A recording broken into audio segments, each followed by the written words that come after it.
Shortest path algorithm. Find minimum cost paths. This is used in routing systems and work on weighted graphs. And also different algorithms exist. Focus on four methods: the Dijkstra's algorithm, Bellman-Ford algorithm, and the A-star algorithm. Each has unique strengths and also it used widely in computing.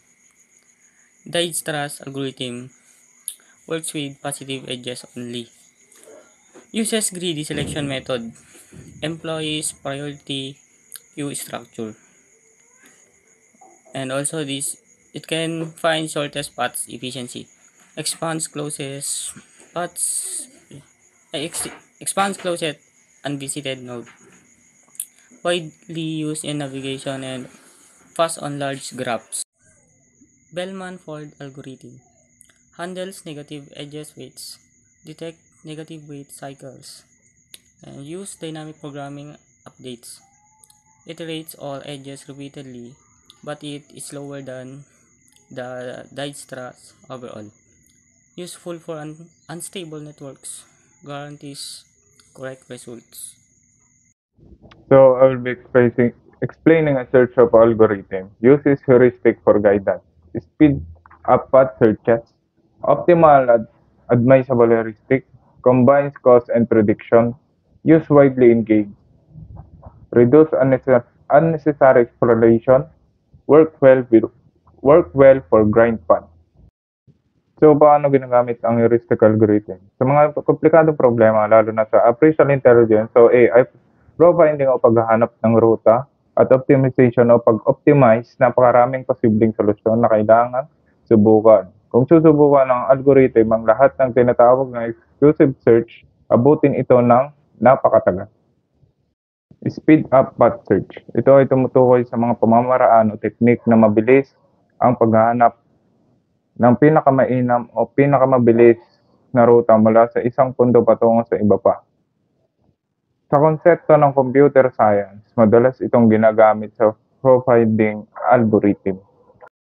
Admissible heuristic. Ano nga ba ang heuristic? Sa artificial intelligence o AI, ang paghahanap ng solusyon sa problem or problem solving, ang heuristic ay isang paraan o function na tumutulong sa ating tantyahin o hulaan kung gaano kalayo ang isang estado sa layunin. Halimbawa, kung naglalaro tayo ng chess at gusto mong malaman kung gaano kalapit sa panalo, ay maaaring formula or score na batayan kung gaano kakalapit sa panalo. Yan ang heuristic.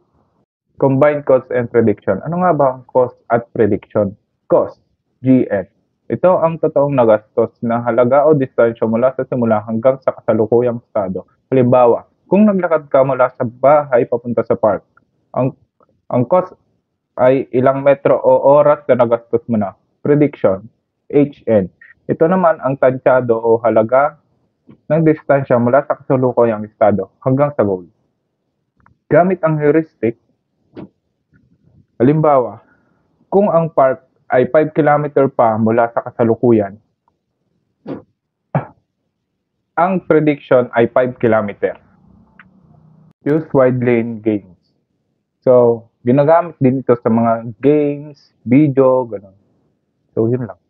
And avoid unnecessary exploration. So, hindi na siya nalilito kung saan siya pumupunta. Hindi na siya dumadaan sa ibang ruta. So, kung ano yung ruta niya, dun na lang. Grind path. Isipin mo ang isang grind o tabla ng mga kahon, halimbawa 3x3 tulad ng chessboard o Excel sheet. Kung may start point sa itaas na kaliwang sulok at end point naman sa ibaba na kanan na sulok, ang grind path ay ang paraan o ruta para makarating mula sa start papunta sa end. Habang sumusunod sa mga patakaran ng galaw, karaniwan, pwedeng pumunta lang sa kanan o pababa sa bawat hakbang.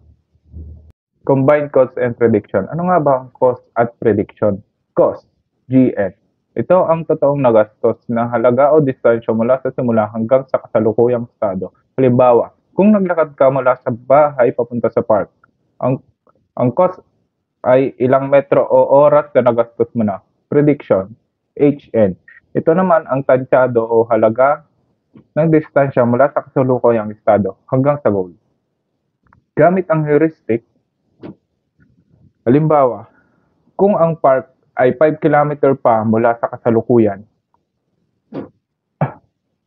ang prediction ay 5 kilometer. So we have algorithm comparison, Dijkstra fast positive edge, Bellman-Ford handle negatives, a star uses heuristics, considered graph, constraint carefully, choose based on need, trade-off, vary by application, its method unique. Ang Dijkstra algorithm ay isang shortest path algorithm na ginagamit para hanapin ang pinakamahahabang halaga ng paglalakbay mula sa isang source code papunta sa lahat ng iba pang code sa isang weight graph. So, ang A** ay isang search algorithm na hinahanap ang pinakamaikling ruta mula sa start papunta sa goal, tulad ng pathfinding sa mga mapa o video game. Tapos para lang itong pinatalinong version ng Dijkstra. Ang graph constraints ay mga patakaran o limitasyon na pinapataw sa isang graph upang masiguradong masusunod ito sa isang partikular na kondisyon o struktura. So, para tong code na may sinusunod na patakaran na pag may mali ka hindi ka magrarun. So, meron lang siyang stick to one na line of code na pwedeng mag-run. So, yun. Trade-off vary by application. Ang ibig sabihin ng trade-off vary application ay iba-iba ang kailangang description o pagpilian depende kung saan to paggagamitan.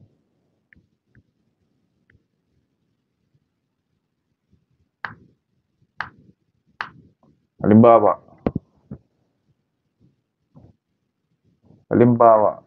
sa pagdedesisyon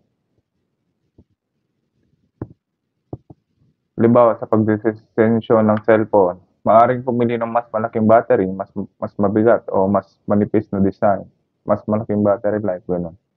So, ang software, maaaring pumili sa mas mabilis pero mas maraming resource, mas matipid na resource pero mas mabagal. So here we have a common use cases. Navigation app use, Dijkstra. Game AI user A star. Network use, Bellman-Ford map app, heuristic method, robot use, guided search. So, ang navigation app ay ito yung mga tulad ng mga Google Map, Apple Map, basta yung mga tumutulong sa mga tao na makahanap ng magandang ruta o mabilis na ruta patungo sa kanilang pupuntahan. So, ang A** ay isang sikat at napakapangyarihan pathfinding algorithm na ginagamit ng mga game AI para hanapin ang pinakamabilis o pinakamahusay na ruta mula sa isang punto papunta sa kanilang target. So, ano nga bang network use? So, ang network use ay kumukonekta sa isa o dalawang devices tulad ng mga client, server, ganon. Yun yung mga example ng mga network. Ang heuristic method ay mga mabilisang paraan ng pag-estimate upang makahanap ng mabilis, practical at halos napakagandang solusyon kahit hindi epektibo sa mga map, lalo na sa navigation at pathfinding. Ginagamit ang heuristic para mas mabilis mahanap ang ruta mula point A at point B. Guided search ay isang paraan kung paano hinahanap o kinokontrol ng mga robot ang kanilang target o impormasyon sa isang mas sistematiko o detalyado at planadong paraan, sa halip na basta-basta lang maglakad o mag-explore. Parang may guide o gabay ang robot kung saan dapat pumunta o anong dapat gawin. So, ito yung halimbawa ng dapat gawin ng robot. So, parang inutusan mo yung robot na gawin yung task na sinabi mo. So, paano nga ba ginagawa yun? Mga robotics, yung mga programmer, nagko-code sila ng dapat gawin ng robot. Pinoprogram nila, nilalagay nila para yun yung susundin ng robot. System combines algorithm ang ibig sabihin. Ito ay isang sistema ay gumagamit ng maraming algorithm na sabay o pinagsama-sama para mas maging epektibo sa paglutas ng problema o paghawak ng task. So, ang example nito is parang group activity na yung ibang members mo ay may mga opinion tas nilagay sa isang idea.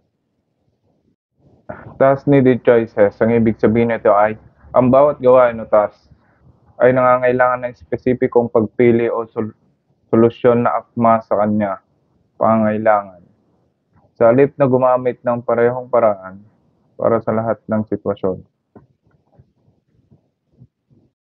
And for the conclusions, algorithms solve routing problems. Tejas fast for positives. And for the Bellman for flexible negatives. A star efficient heuristics. So choose algorithm wisely. Graph needs determine choice. Every method has valuable.